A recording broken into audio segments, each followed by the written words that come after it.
Hey everybody, and welcome to Epic Everyday, our weekday podcast for busy, stressed out Christians who want to thrive. I'm Liz Frericks, and this is my husband, Evan. Good morning. And we're so glad you guys are here with us today on this wonderful Wednesday. Yes, thank you for spending part of your day with us. Our prayers that the show will be encouraging to you and help you in your ministry and prayer life. And if that is happening, please share the show with a friend.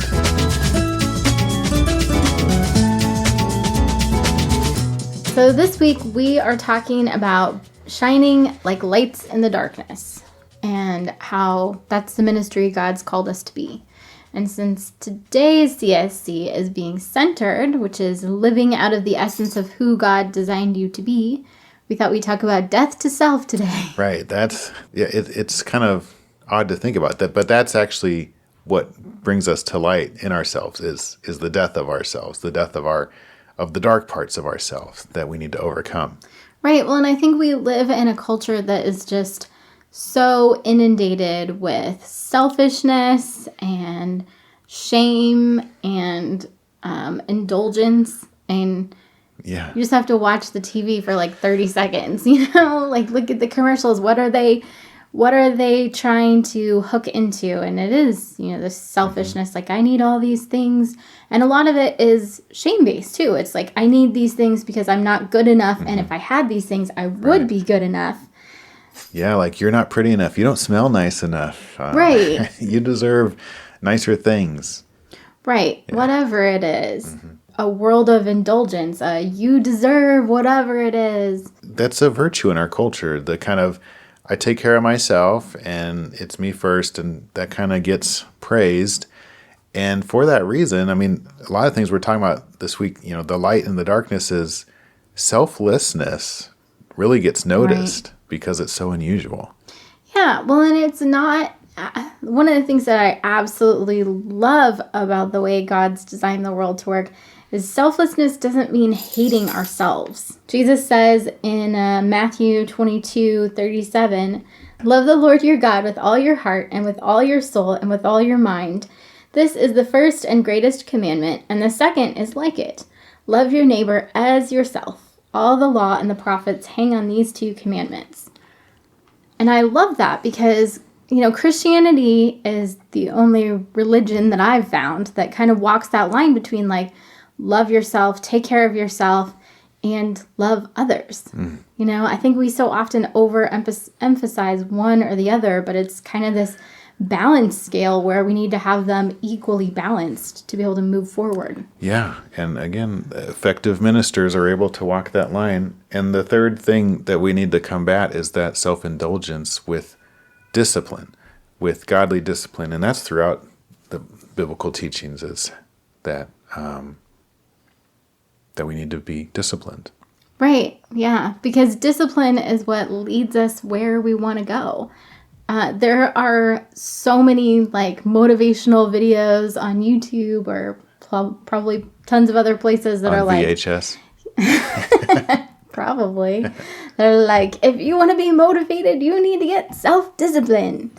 And like that is what moves us forward, because it's not, if your goal is like, hey, I'm going to lift a 300-pound weight. Is that a thing? That's a lot, I think. Okay. I can't Whatever, do it. I don't know. So say you want to lift a 300-pound weight.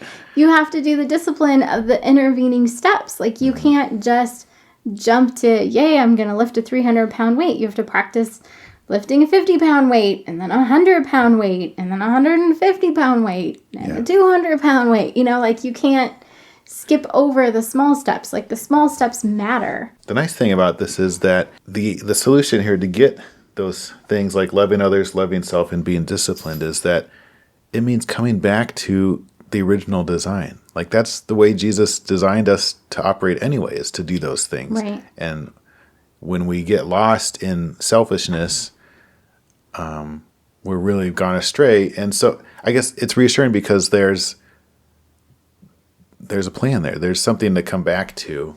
We don't have to figure it out on ourselves. Yeah.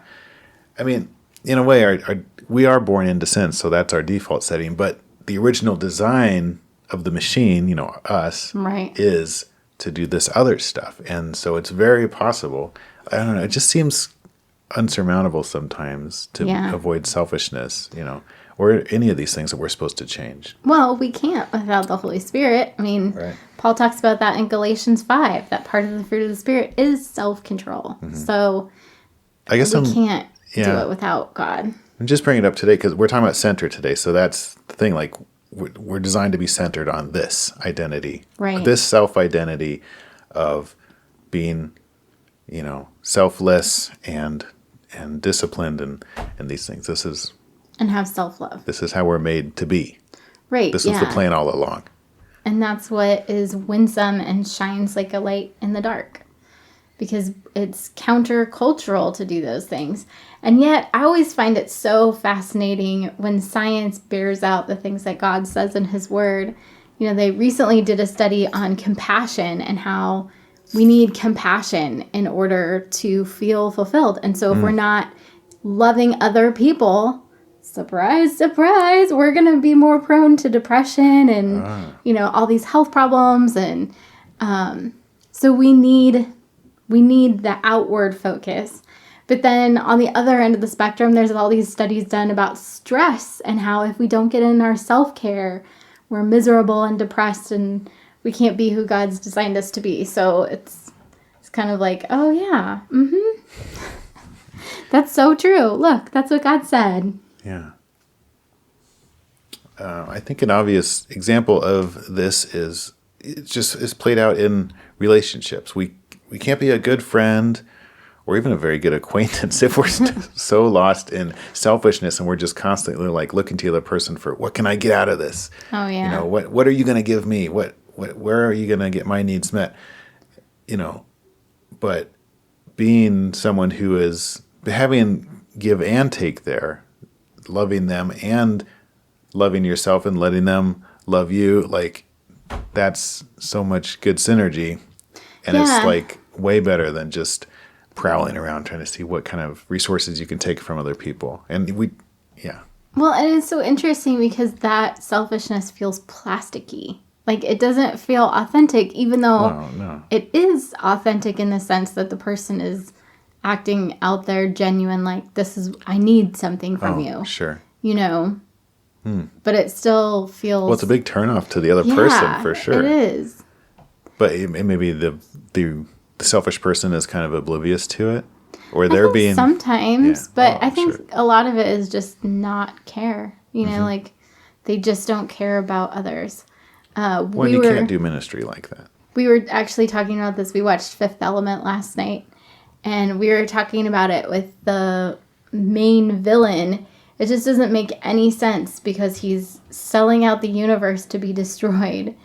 And you're like, wait, he's a businessman. Die. Right. Who is he going to sell weapons to? Right. If everybody's dead. Like, why does this make any sense? So, well, eventually it's self-destructive. I mean, we don't maintain it's the opposite of what we think we're going to get, right? When we're being selfish and we're like, oh, I'm going to make sure my needs are met, we're actually self-destructing and we don't even realize it. Right. But on the other end of the spectrum, I think sometimes people can get so focused on trying to meet everybody else's needs that they get burned out, especially in Christian circles. Yes. Because there's such a huge emphasis on, consider others better than yourselves and sacrifice for other people, which is good, but we have to balance that with love for ourselves. Yeah, it's important and hard to balance. It's going to take prayer and wisdom because you're going to hear teaching on both sides. Like, self-love is unbiblical. There's people who are going to preach that. And then I guess you could sort of say some of the health and wellness type of like, you're going to get everything you want if you just believe in God and write me a check for $1,000. Like, that's kind of selfish, right? Like, I'm not doing this to worship God. I'm doing this because I want that yacht or I want my rent paid or whatever. Right. We need to be centered on what's actually the design. What God actually wants for us. Yeah. As always, pick whether today is going to be awesome or not, whether you're going to strengthen those neural pathways to look for the good things or to look for the not so good things in your life. It is totally up to you. We love you guys and we are praying for you. Thanks to everybody that's been listening to the show and sharing the show. We really appreciate it. If you have found this episode helpful, please do share it. And come back tomorrow, and we're going to continue our discussion on being a light in the darkness and talk about how suffering either connects us or isolates us. All right, you guys, have a great Wednesday. See ya.